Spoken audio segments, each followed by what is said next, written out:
Nelson Mandela est pour tous une icône de la réconciliation, mais alors qu'il est dans un état critique à l'hôpital, sa famille se déchire.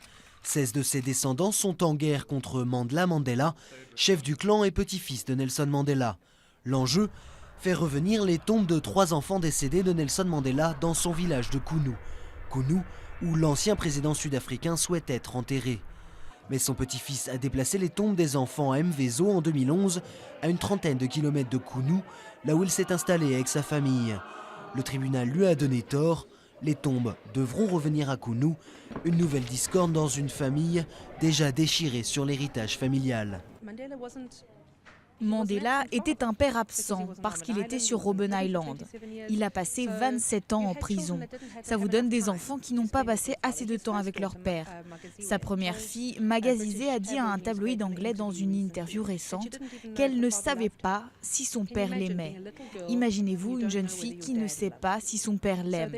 Il y a donc beaucoup de ressentiments cachés ou tronqués, beaucoup de blessures qui sont toujours à la surface. Au même moment, les Sud-Africains continuent de prier pour Nelson Mandela, mais les discordes familiales ternissent son héritage et l'image de la famille. Je pense qu'ils devraient se réunir et essayer de trouver un compromis, au lieu de se traîner les uns les autres devant la justice. Ce n'est pas bien. C'est un problème de famille. Ils devraient s'asseoir et discuter de ce problème.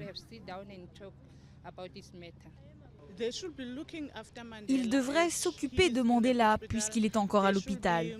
Ils devraient prendre soin de lui et tout oublier.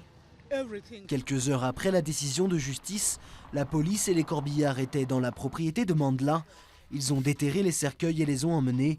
Une image sinistre qui ne peut qu'ajouter au désarroi d'une nation déjà traumatisée par l'état de Mandela.